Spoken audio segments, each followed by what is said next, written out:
एक अहम मुद्दा है जो पिछले कई दिनों से इस देश के हर आदमी को पीड़ा दे रहा है। वो है जिस तरह से पिछले कुछ सालों में चाइना हम लोगों को आंखें दिखा रहा है। चाइना जिस तरह से हमारे ऊपर जब कब छोटे बड़े हमले कर देता है। हमारे देश के जवान बॉर्डर के ऊपर चाइना का डट के मुकाबला कर रहे हैं, अपनी जान तक दे रहे हैं। कई जवानों ने अपनी जान दे दी। उसके बावजूद सुनने में आता है कि चाइना कहीं पे इतने किलोमीटर अंदर घुस गया, चाइना कहीं पे इतने किलोमीटर अंदर घुस गया। भारत सरकार कहती है नहीं नहीं सब ठीक है। मीडिया में आता है, सोशल मीडिया में आता है कि नहीं नहीं सरकार ठीक नहीं बोल रही। अब एक तरफ चाइना हमें आंखें दिखा रहा है, एक तरफ बॉर्डर के ऊपर हमारा सैनिक जो है वो चाइना का डट के मुकाबला कर रहा है, अपनी जान तक दे रहा है। कई सैनिकों की जान चली गई। और दूसरी तरफ मैं देख रहा था कि चाइना को इसका इनाम देते जा रहे हैं। हमारी सरकार, केंद्र सरकार को पता नहीं क्या हो गया, भारतीय जनता पार्टी की सरकार को पता नहीं क्या हो गया। उनको सजा देने की बजाय वो हमें आंख दिखाते हैं, उनकी आंख में आंख डाल के उनको जवाब देने की बजाय उनके साथ हम और सामान खरीद रहे हैं, उनसे चाइना से और सामान खरीद रहे हैं।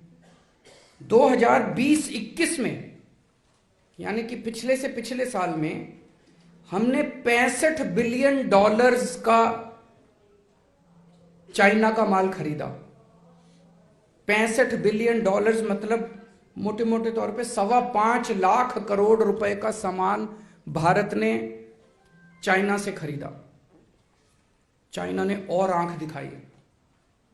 तो भारतीय जनता पार्टी की सरकार ने अगले साल $95 बिलियन का 7.5 लाख करोड़ का और सामान खरीदा, उनसे और सामान खरीदा। अरे आपको तो उनको सजा देनी चाहिए थी, उनको कहना चाहिए था कि या तो तमीज से रहो नहीं तो हम सामान खरीदना बंद कर देंगे तुमसे। करना चाहिए था कि नहीं करना चाहिए था?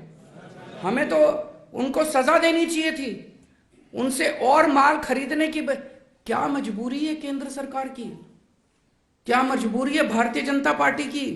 एक तरफ हमारे बॉर्डर पे सैनिक जान दे रहे हैं और दूसरी तरफ ये चाइना को इनाम पे इनाम देते जा रहे हैं, चाइना से और माल खरीद रहे हैं, और माल खरीद रहे हैं। क्यों?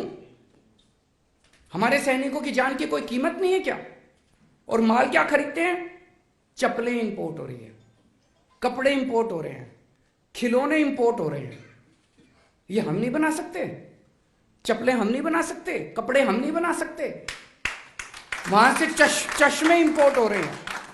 ये सारा सामान तो हम भी बना सकते हैं, भारत भी बना सकता है। भारत के अंदर भारत के लोगों को मैन्युफैक्चरिंग करने की बजाय सारा सामान चाइना से खरीद रहे हैं, चाइना को शाबाशी दे रहे हैं। चाइना कुछ तो मजबूरी है इन लोगों की, जो भारत को इन्होंने इस तरह से उनके सामने हमारे सैनिकों की जान की भी इनकी कोई परवाह नहीं है। कहते हैं चाइना से माल सस्ता आता है। अरे नहीं चाहिए हमको सस्ता माल, हम भारत का माल खरीद लेंगे चाहे कितने में भी बने। हमारे भारत के लोग जो हैं वो कट्टर देशभक्त हैं, अपने सैनिकों की जान की कीमत है हमारे लिए। हमें नहीं चाहिए चाइना का सस्ता माल। डबल कीमत पे भी अगर हमारे देश के अंदर माल बनेगा, हम डबल कीमत पे खरीद लेंगे अपने देश से माल। लेकिन चाइना से माल खरीदना बंद करो। आज मैं इस मंच के जरिए भारत के लोगों से अपील करता हूं कि चाइना के माल का बॉयकॉट करना शुरू करो। और मैं अपील करता हूं भारत सरकार से, थोड़ा सा दम दिखाओ यार, अपने देश के सैनिकों की थोड़ी सी इज्जत करना सीखो। भारतीय जनता पार्टी से अपील करता हूं, इस तरह से अपने को गिरवी मत रखो, इस तरह से चाइना के सामने अपना सर मत झुकाओ। ये पार्टी जिस तरह से चाइना के सामने सर झुका रही है, भारत पूरा देश को एक साथ लो, एक एक भारतीय चाइना का सामान बायकॉट। और ये आने वाला ये 21वीं सदी है, यहां पे कोई ऐसा नहीं है कि एक देश दूसरे देश की जमीन पे कब्जा कर लेता है। ये सारा इकोनॉमी का खेल होता है, सारा व्यापार का खेल है। जिस दिन हमने चाइना को आंख दिखानी शुरू कर दी और ये $95 बिलियन का इंपोर्ट जो हम चाइना से कर रहे हैं, ये इंपोर्ट हमने करना बंद कर दिया, चाइना को अपनी औकात पता चल जाएगी।